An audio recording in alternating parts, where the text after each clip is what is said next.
সম্মানিত হাজরিন, তথ্য প্রযুক্তির এই যুগে বিজ্ঞান মনস্ক কিছু মানুষ আছে যারা জিনের অস্তিত্বকে বিশ্বাস করে না।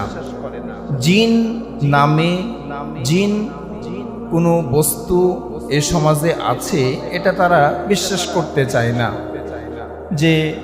যেটা চোখে দেখি না সেটা কিভাবে বিশ্বাস করি। বিশেষ করে যারা উচ্চশিক্ষিত বা বিজ্ঞান মনা তারা এসব যুক্তি দেখায়।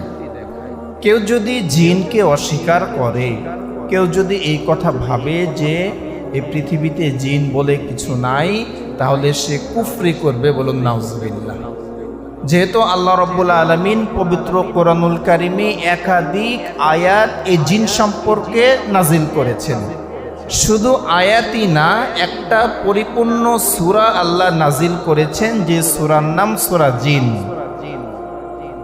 নবী করিম সাল্লাল্লাহু আলাইহি ওয়াসাল্লাম তার একাধিক হাদিসের মধ্যে জিন সম্পর্কে আলোচনা করেছেন। তাহলে যে কথা কোরআনে আছে, নবীজি হাদিসে বর্ণনা করেছেন, এই কথাকে কেউ যদি অস্বীকার করে তাহলে তার ঈমান নিয়ে সন্দিহান, সে ঈমানদার কিনা এই ব্যাপারে সন্দেহ থেকে যায়। আল্লাহ রাব্বুল আলামিন পবিত্র কোরআনুল কারীমের 51 নম্বর সূরা সূরাতুল জাসিয়ার 56 নম্বর আয়াতে বলেন, ওমা খলাকতুল জিন্না ওয়াল ইনসা ইল্লা লিয়াবুদুন। আল্লাহ রাব্বুল আলামিন বলেন, আর আমি জিন আর মানুষকে সৃষ্টি করেছি কেবলমাত্র শুধুমাত্র আমার ইবাদত করার জন্যই। আল্লাহ বলছেন, আমি জিন আর মানুষকে সৃষ্টি করেছি আমার ইবাদত করার জন্যই। তাহলে আল্লাহ শুধু যে জিন দুনিয়াতে আছে এই কথা বলে শেষ করেন নাই, জিনকে কেন সৃষ্টি করা হয়েছে এই কথাও আল্লাহ বলে দিয়েছেন, যে আমার ইবাদতের জন্য আমি জিন সৃষ্টি করেছি। 1 নম্বর দলিল। 2 নম্বর দলিল, পবিত্র কোরআনুল কারীমের 72 নম্বর একটি সূরা 29 নম্বর পারায় অবস্থিত এই আল্লাহ একটা পরিপূর্ণ সূরায় দান করেছেন, সূরাতুল জিন। আল্লাহ রাব্বুল আলামিন পবিত্র কোরআনের সবচেয়ে যে শেষ সূরা, সূরা নাস, এই সূরা নাসের যে শেষ আয়াতটা, মিনাল জিন্নাতি ওয়ান নাস, এখান থেকে বোঝা যায় যে অবশ্যই জিন বলে এই পৃথিবীতে কিছু আছে। যারা জিনকে অস্বীকার করে তারা জিনের শক্তি হয়তোবা দেখে নাই। যারা আমরা দেখেছি, আমাদের কাছে ওনাদেরকে যদি আনা হয়, আমরা যদি তাদেরকে বর্ণনা করে শোনাই হয়তোবা বিশ্বাস হবে, বা স্বচক্ষে যখন দেখবে বা জিনের হাতে যখন আছাড় খাবে তখন তো বুঝবে যে জিন আছে কি নাই। এই জিনের যন্ত্রণা যারা দেখেছেন বা যারা সহ্য করেছেন, জিন যাদেরকে আসর করেছে তারাই বুঝেছে যে এটা কত খারাপ একটা জিনিস। জিন যাদেরকে আসর করে, ইতিপূর্বে আমরা শুনেছিলাম যে তারা কোরআন তেলাওয়াত সহ্য করতে পারবে না।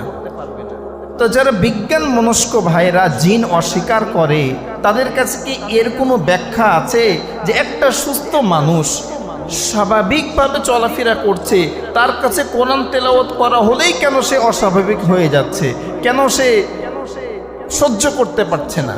এর ব্যাখ্যা কিন্তু সে দিতে পারবে না।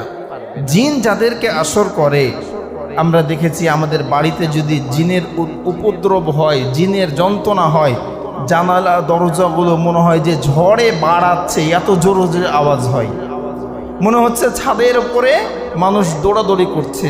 ছাদে উঠলে দেখা যায় যে কিছুই নাই। মানুষকে জিনে যখন ধরে, এই জিনে যখন মানুষকে ধরে, তখন মানুষ তার হিতাহিত জ্ঞান হারিয়ে ফেলে, সে অস্বাভাবিক হয়ে যায়। আর আল্লাহ রাব্বুল আলামিন আমাদেরকে সৃষ্টি করার আগে এই পৃথিবীর বুকে জিন জাতিকে সৃষ্টি করেছিলেন। মানুষ সৃষ্টির হাজার হাজার বছর আগে আল্লাহ রাব্বুল আলামিন জিন জাতিকে সৃষ্টি করেছিলেন আল্লাহর ইবাদতের জন্য। তো এই জিন জাতি দুনিয়াতে থেকে মানুষের চেয়ে বেশি তারা মারামারি, হানাহানি, কাটাকাটিতে ব্যস্ত হয়ে গিয়েছিল। তো আল্লাহ রাব্বুল আলামিন তাদের পরে অতিষ্ঠ হয়ে এই স্বাভাবিক জনভূমি থেকে তাদেরকে বিতাড়িত করে বন জঙ্গলে পাঠিয়ে দিয়েছেন। এরপরে আল্লাহ রাব্বুল আলামিন মানুষ সৃষ্টি করেছেন। তাহলে এখান থেকে আমাদের ক্লিয়ার হয়ে গেল যে আল্লাহ রাব্বুল আলামিন অবশ্যই জিন সৃষ্টি করেছেন। আল্লাহ রাব্বুল আলামিন পবিত্র কোরআনুল কারীমের একাধিক জায়গাতে জিন সম্পর্কে, জিনের অস্তিত্ব সম্পর্কে আল্লাহ বর্ণনা করেছেন যে অবশ্যই আমি জিন সৃষ্টি করেছি দুনিয়ার বুকে, যারা আমার ইবাদত করবে, আমার দাসত্ব করবে। আমাদের মানুষের মধ্যে যেমন ভালো মানুষ আছে, খারাপ মানুষ আছে, ঠিক জিনদের মধ্যেও ভালো আছে, খারাপ আছে। আমাদের যেমন হিসাব হবে ভালো মন্দেও, তাদেরও হিসাব তাদেরকে দেওয়া লাগবে। আল্লাহ রাব্বুল আলামিন পবিত্র কোরআনুল কারীমের সূরা হিজরের ২৭ নম্বর আয়াতে বলেন, ওয়ালাকাদ খালাকনাল ইনসানা মিন সালসালিম মিন হামাইম মাসনুন ওয়াল জান্না খালাকনাহু মিন ক্বাবলু মিন নারিস সামুম। আল্লাহ রাব্বুল আলামিন বলেন, আমি মানবকে পচা কাদা মাটি থেকে তৈরি করেছি, শুকনা ঠনঠনে মাটি থেকে আমি মানব জাতিকে সৃষ্টি করেছি, এবং জিনকে আমি সৃষ্টি করেছি আগুন থেকে। আর এই আগুন হলো ধোঁয়া ছাড়া আগুন, ধোঁয়া থাকে না যে আগুনে, ধোঁয়াবিহীন আগুনে আমি আল্লাহ এই জিন জাতিকে সৃষ্টি করেছি। আল্লাহ রাব্বুল আলামিন বলছেন যে মানুষ সৃষ্টির আগে আমি এই পৃথিবীর বুকে জিন জাতিকে পাঠিয়েছিলাম, কিন্তু তারা মারামারি, হানাহানি, কাটাকাটি, সীমা লঙ্ঘন করার জন্য তাদেরকে আমি জনভূমি থেকে বিতাড়িত করে দিয়েছি। তাহলে আমাদের এখান থেকে ক্লিয়ার যে জিন বলে দুনিয়াতে কিছু আছে।